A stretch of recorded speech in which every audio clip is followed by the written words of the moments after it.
Hey guys, this is Austin, and today I'm here with a review of what might be the best pocket camera ever, the Sony RX100 III.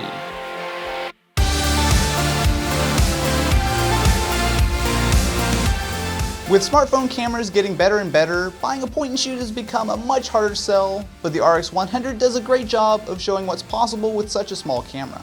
Put it beside the original RX100 and you'll see it's gotten a bit thicker, but it's still much smaller and way more pocketable than a typical DSLR. One of the big new features is the pop-out viewfinder. This is a very big deal for a camera this small, as it allows you to shoot pictures and video on a nice and sharp 1.4 million dot EVF, which gives you basically all the information from the LCD, including the menus. It pops up with a switch on the side, which powers up the camera. Pull the eyepiece out and you're ready to shoot, although one minor downside is that if you want to put the finder away, the camera turns itself off.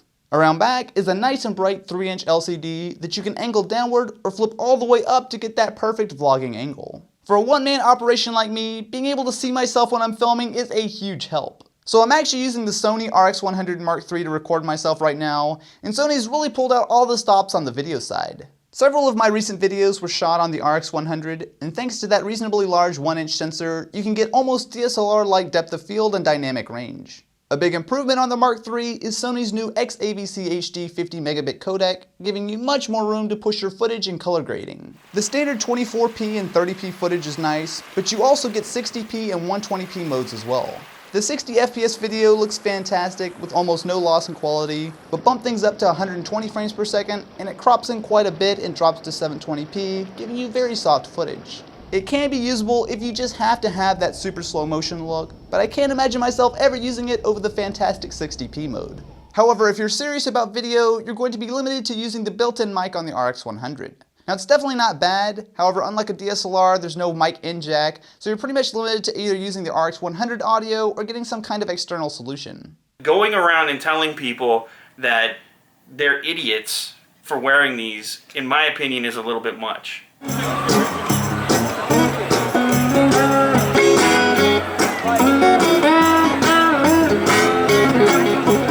You also get pro video features like zebras and peaking, which make it easier to get exposure and focus right, and one hugely helpful feature is a built-in 3-stop ND filter. This is an awesome thing to have, as NDs are usually only found on very expensive pro camcorders. That, combined with the brighter lens, allows you to shoot at much wider apertures than before, allowing you to get those nice blurred backgrounds even in bright daylight. Speaking of, the lens is nothing short of fantastic. It's the equivalent of a 24 to 70mm f1.8 to 2.8 lens on a DSLR. To put that in perspective, the Canon 24 to 70 lens is well over $2,000, making it even more impressive that Sony managed to fit something even remotely close in such a small package. All of this helps to make the RX100 III solid for pictures as well.